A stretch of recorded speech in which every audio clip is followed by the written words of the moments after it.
The year 2008 left a deep scar on the global financial system. A cascade of failures within major banks eroded public confidence. Many people felt the systems designed to protect their wealth were fundamentally flawed, centralized, opaque. From the ashes of distrust, a new idea for money was born. It proposed a radical departure, a currency that did not require a bank, a government, any central authority. An anonymous creator, Satoshi Nakamoto, published a white paper outlining Bitcoin. It described a peer-to-peer electronic cash system.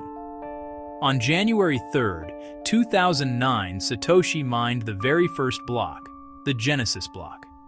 The Genesis block was more than tech. It was a statement of purpose. Embedded in its code was a hidden message, a Times headline. The Times, 03 Jan 2009 Chancellor on brink of second bailout for banks. That small detail anchored Bitcoin to a specific moment of turmoil. It was designed as an alternative, built on mathematical proof instead of fallible human trust. In its earliest days, Bitcoin was an experiment embraced by a small community of cryptographers, cypherpunks, technology enthusiasts. At the very heart of Bitcoin lies a groundbreaking technology called the blockchain.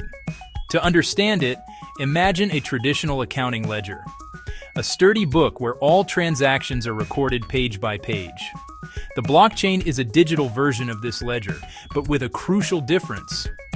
Instead of being held by a single entity like a bank, this ledger is distributed across thousands of computers around the world. Each participant in the network holds a complete, identical copy of the ledger. This decentralization means no single person or organization can control, alter, or shut down the record of transactions. Each new set of transactions is gathered into a block, like a new page for the ledger. Once a block is filled, it's permanently added to the end of previous blocks, forming a chronological chain. This is where the name blockchain comes from. Critically, each new block contains a cryptographic link, a unique digital fingerprint to the block before it. This creates an unbreakable, immutable sequence. To tamper with an old transaction, an attacker would have to alter that block and then recalculate every single block added since, a task that's computationally and economically infeasible, ensuring the history stays secure. The ledger's security and integrity are maintained through mining. Mining is done by specialized computers on the network. These miners compete to solve a complex mathematical puzzle.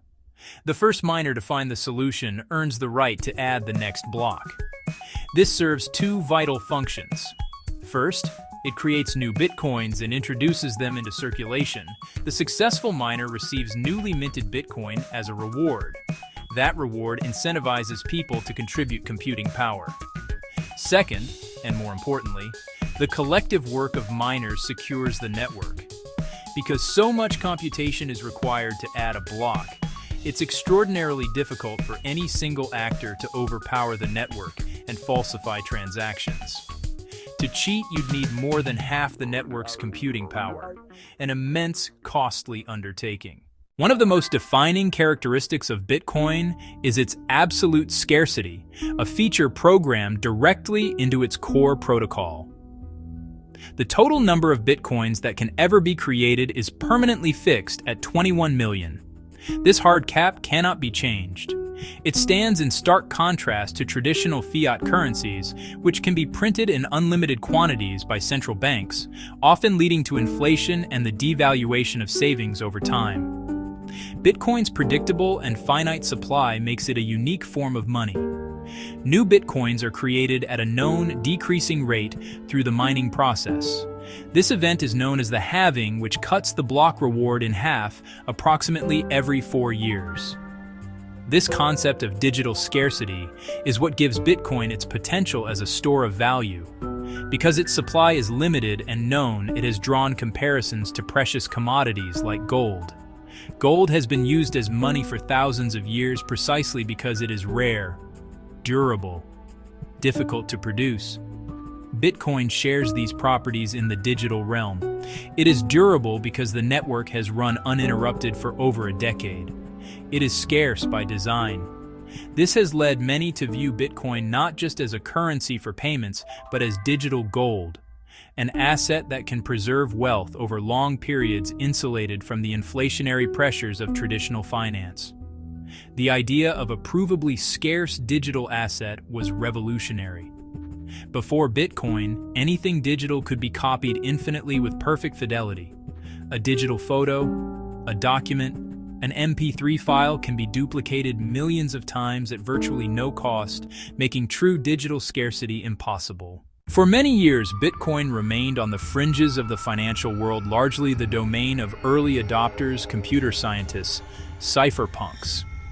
It was seen as a curiosity, a volatile niche experiment with an uncertain future. However, as the network proved its resilience and its principles of scarcity and decentralization became understood, perceptions began to shift.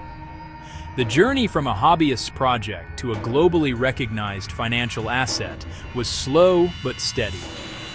A pivotal change came when individuals, then businesses, started to see Bitcoin not just as a payment system, but as a long-term investment, a treasury reserve asset superior to cash. The real turning point came when institutional capital entered the space. Major corporations, hedge funds, asset managers began allocating parts of their portfolios to Bitcoin. MicroStrategy made headlines. Tesla made headlines.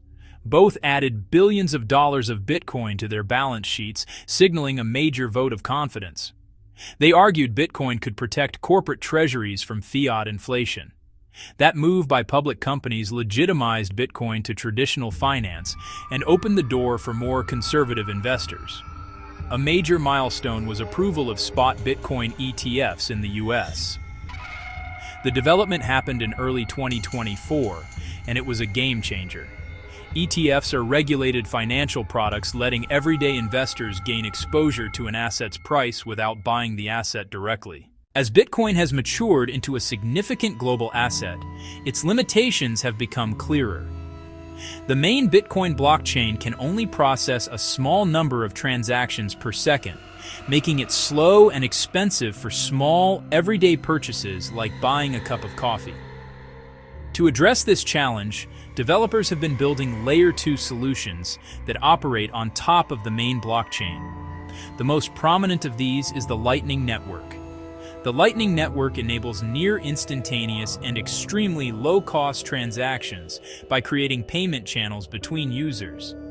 This innovation allows Bitcoin to scale, potentially handling millions of transactions per second, making it viable for daily commerce. Looking toward the future, the debate continues over Bitcoin's ultimate role in the global economy. One compelling vision is that Bitcoin will function as a new form of digital gold, a global, neutral reserve asset held by individuals, corporations, central banks. In this scenario, Bitcoin would not necessarily replace national currencies for daily transactions, but would serve as the foundational settlement layer of the financial system, a final, incorruptible store of value. Its primary function would be to preserve wealth, acting as a hedge against inflation and geopolitical instability. Another perspective suggests that Bitcoin will coexist with and complement existing fiat currencies. Rather than a full replacement, it could operate in parallel, offering an alternative for international remittances, a savings technology for people in countries with unstable economies, a check on the monetary policies of central banks. The Lightning Network's development supports this view, showing how Bitcoin can be adapted for large value settlement and small value payments. The future may not be a binary choice between Bitcoin and fiat. In conclusion, Bitcoin stands as a remarkable feat of engineering, a fusion of cryptography, game theory, distributed networking. It was conceived in a moment of financial crisis with the goal of creating a trustless system of value. Over the years, it has evolved from a niche hobby into a globally recognized asset, attracting institutional investment, sparking a worldwide conversation about the nature of finance. Whether it ultimately becomes the world's reserve asset, a digital equivalent to gold, or simply a robust alternative within a diverse monetary landscape, one thing is certain: Bitcoin has already carved out a permanent place in financial history.